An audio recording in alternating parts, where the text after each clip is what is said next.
জলটা মুখে নেবে, তবে খুব সাবধান, জলটা মুখে নেবে কিন্তু জলটা গেলাও যাবে না আর জলটা ফেলাও যাবে না, দেখবেন আর কোনো অশান্তি হচ্ছে না, একবারে অশান্তি থেকে সম্পূর্ণ দূরে। গৌর হরি হরি। তাহলে ঔষধটা খুব দামি ঔষধ, একটু কাজে লাগিয়ে দেখবেন। জয় জয় শ্রী রাধে। তাই চলুন আমরা সবাই মিলে মধুময় বৃন্দাবনে যাব, কেননা কষ্ট করে যেতে হবে না। তার কারণ হচ্ছে আমার গৌর হরি এত দয়াময়, এত কৃপাময়, আমাদেরকে একটা ট্রেন দান করেছে, আর সেই ট্রেনটা কোনো লোকাল নয়, একবার এক্সপ্রেস। আর ট্রেনটির নাম দিয়েছে প্রেম ভক্তি এক্সপ্রেস। তবে এই ট্রেনে উঠে মাঝখানে যদি কেউ নেমে পড়বো মনে করে নামতে পারবে না। বলে উত্তরপ্রদেশ মথুরা স্টেশনে গিয়ে স্টপেজ, মাঝখানে কোনো স্টপেজ নেই।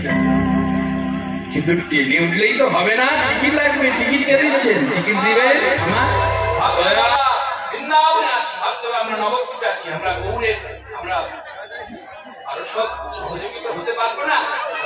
পিছনে যেতে যেতে যদি কখনো হরি বলতে কেননা বারে বারে যারা লীলা করতে এসেছেন সব আগে আগেই সব সেটেল হয়ে যাচ্ছে। আমরা যদি ধরে থাকি তাই সবাই মিলে হাতি ঘোড়া পার করি। বলো জয় কানাই হালাল কি, হাতি ঘোড়া পার কে, জয় কানাই হালাল কি, হাতি ঘোড়া পার। বলো জয় কানাই। হয়তো বলছেন আমরা শুনতে পাচ্ছি, বলছেন না একদম বন্ধ করে দাও। জয় কানাই হালাল কি, কানে শুনতে পাবো না কি? জোরটা একদমই দেখো। ও জোরটা কম হয়েছে, একটু জোর কম হচ্ছে। আচ্ছা মাইক নাই তো কি হয়েছে? হ্যাঁ ওরে বাবা, আগেকার কীর্তনিয়ারা মায়েরা শুনে না, আজকে আর্টিফিশিয়াল ডিজিটাল যুগে মাইক এসেছে। আপনারা যদি কখনো যান কাশীপুরের জায়গা, শুনে নিন জায়গা, ঝাড়খণ্ড উড়িষ্যার মিলন স্থল। কি বললাম? ঝাড়খণ্ড উড়িষ্যার মিলন স্থল, যেখানে রাজার ছেলে হয়ে গৃহত্যাগ করেছিল, যার জন্ম মেদিনীপুর জেলার মাটিতে। তিনি আমাদের শ্রীমতী রাধারানী প্রেমময়ী রাজবংশের কাছ থেকে তিনি পরম করুণা কৃপা পেয়েছিলেন। নকুল তিলক তার নাম কি? দুঃখী কৃষ্ণদাস বা শ্যামানন্দ বা কনক মঞ্জুরি। সেই শ্যামানন্দের চরণে আশ্রয় নিয়ে শিষ্যত্ব গ্রহণ করেছিলেন। তিনি আর কেউ নয়, তিনি হলেন রসিকানন্দ।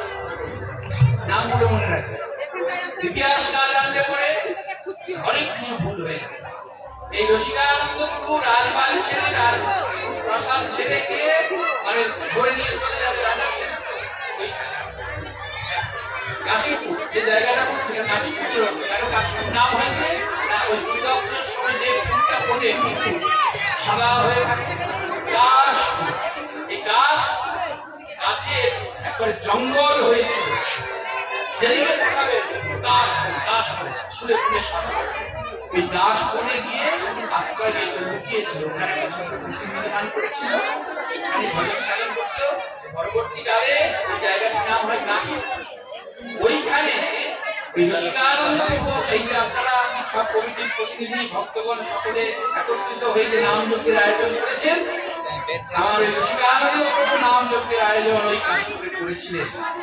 একদিন দুদিন নয়, 12 দিন, মানে একদিন গন্ধাপাঠ হবে, তারপরে 12 দিন নাম চলবে, 12 দিন নাম।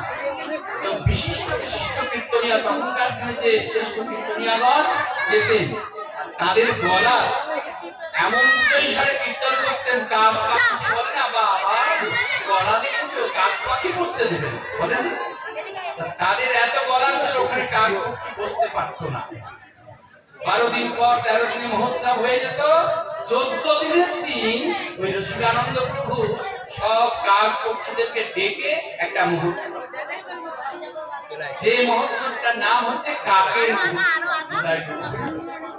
তাই ওই কাশীপুরে যদি কখনো গিয়ে ওখানে ভগবান দর্শন করেন, আপনাকে আর শ্রীক্ষেত্র জগন্নাথের দর্শনে যেতে হবে। ওই দর্শন হয়ে জগন্নাথ দর্শন হবে, কেননা স্বয়ং জগন্নাথ ওখানে বিরাজমান। কি করে না, রসিকানন্দ প্রভু কাশীপুর শ্রীক্ষেত্রে জগন্নাথ দর্শন করতে ভক্তের কষ্ট পায়ে বড় বড় খোঁচা বুঝতে পারছেন মায়ের এই কথাগুলো বলছি তো কাটা দিয়ে উঠছে পায়ে হেঁটে যেত পায়ে বড় বড় খোঁচা হয়ে যেত ভক্তের কষ্ট ভগবান দেখতে পারেনি বলেছিল ওরে রসিকানন্দ তোকে আর আমাকে দর্শন করতে আসতে হবে বড়ই অসহায় দেখেছিল রসিকানন্দ প্রভু তিনি মনে মনে ভাবতেন বছরে একবার দর্শন করতে আসবে প্রভু সেটাও তার ইচ্ছা না তখন ভগবান কাঁদছিস কেন রসিকানন্দ আমি তোকে আসতে নিষেধ করছি কেন সেটাকে তোর কষ্টটা আমি দেখতে পাই খুব করবো কষ্ট তবু তো আমি তোমাকে একবার দেখবো তবু একবার তোমাকে দর্শন করতে পারবো বললো শোন রসিকানন্দ তুই যা ওখানে গিয়ে তুই বিগ্রহ প্রতিষ্ঠা কর মাধব বিগ্রহ প্রতিষ্ঠা কর সেই মাধব বিগ্রহতে আমি বিরাজ করবো ওখানে আমাকে দর্শন করলে তোর জগন্নাথ দর্শন হবে তোকে আর আমার কাছে কষ্ট করে আসতে হবে না তাই গৌর হরি তাদেরকে একবার জোরে শুনিয়ে দাও তোমরা পারবে না কার কথা বলতে দেয় না তোমরা এতজন আছো দেখি একবার জোরে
সেই জেলা থেকে আবার নবদ্বীপ থেকে আবার একটা জেলায় গিয়ে ভক্ত ভগবানের মিলন কথাটা কি বললাম আমরা নবদ্বীপে ছিলাম নবদ্বীপ থেকে বৃন্দাবন দর্শন হলো বৃন্দাবন থেকে চলুন একটি জেলায় যায় কোন জেলা সেই জেলাটির নাম হচ্ছে এই অভম ছেলেটা যে জেলা থেকে এসেছে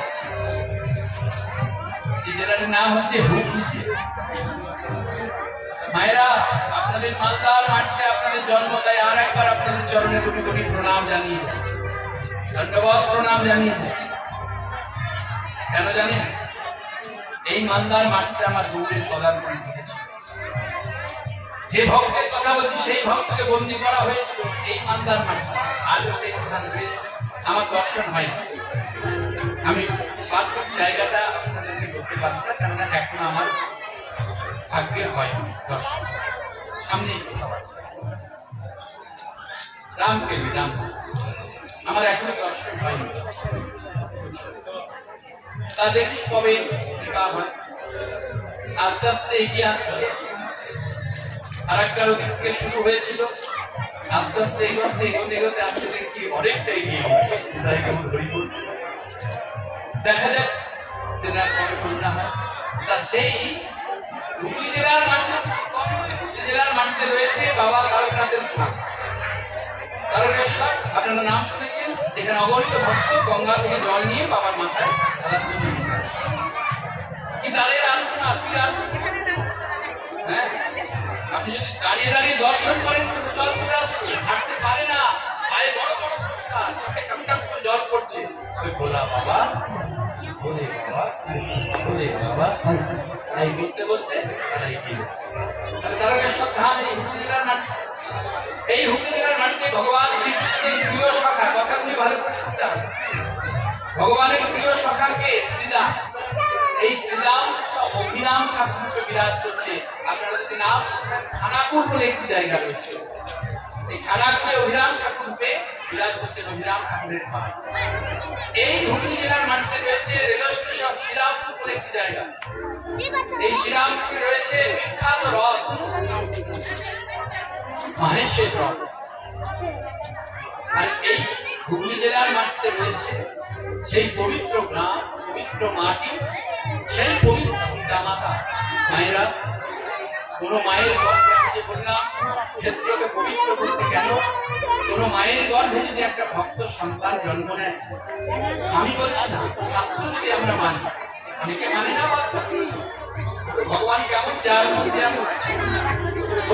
যারা মানছে না, যারা মান দেয় না, সাধু বৈষ্ণবদের ব্যাংকে পড়ে, যারা ওষুধ হাত ধরে না, যথা ইচ্ছা গমন করছে, যা ইচ্ছা সেবা করছে, ধর্মকর্মের হাত ধরতে না বলে ওরা এখন বুঝতে পারবে না, বেলা ওরা এখন বুঝতে পারবে, বেলা হলে বুঝতে পারবে কেমন। দিদা লাউ গাছ দিয়েছে, লাউ গাছ কচি কচি রয়েছে, নাতি এসেছে মাধ্যমিক পরীক্ষা করে, দিদা আয় আয় আয়, দু তিন দিন কেটে যাওয়ার পর একটা হেসে দিয়েছে,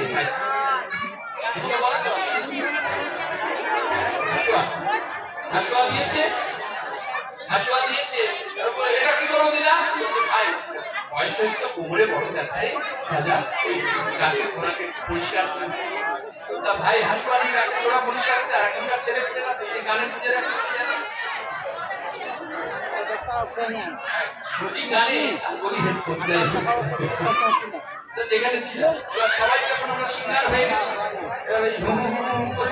গোড়া পরিষ্কার করছে, কখন আনমোনা হয়ে গোড়ায় হাসুয়া চালিয়ে দিয়েছে, এই সর্বনাম দিদা তো শখের হাসুয়া ফেলে দিয়ে হাত পা ধুয়ে দিয়েছে, ব্যাগ গুছিয়ে দিয়ে দিদা চেয়ারে বসেছিল, করে দিদাকে একটা প্রণাম করে, দিদা বাড়ি গেলাম, দিদা তো মুখটা ধরা শুনছে, ভাই ভাই গাড়ি চলে যাচ্ছে, না খেয়ে চলে যাচ্ছে, ওরে ভাই বলে যান আমার মুখটা কেমন হচ্ছে, গাড়ি ধরো রে, গিয়ে চিৎকার করে বলে, দিদা কারো কিছু হয়নি, তবে চলে যাচ্ছি, ও দিদা আমি যে কেন চলে যাচ্ছি, তুই বেলা হলে টের পাবি,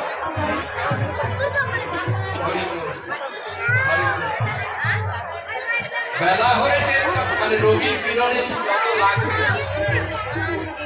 আর বসে থাকবে, সাবধানে চলমান হও,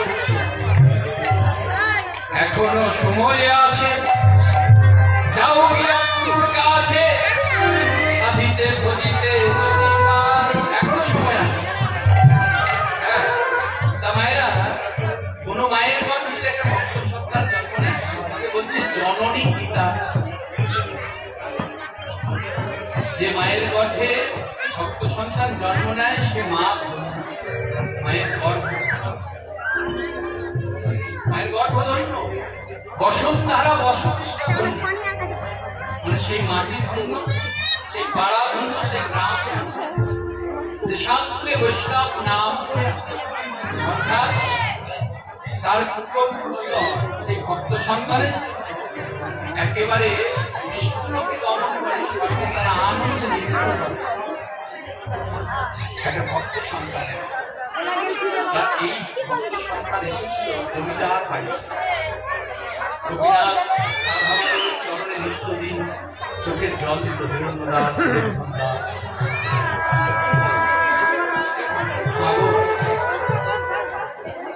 আমার ভক্তি মায়েদের অনেক মায়ের যাদের গর্ভে সন্তান আসছে, কত ঠাকুরের মন্দিরে মাথা ঠুকছে, কত বড় বড় ভক্তর বসে আছে,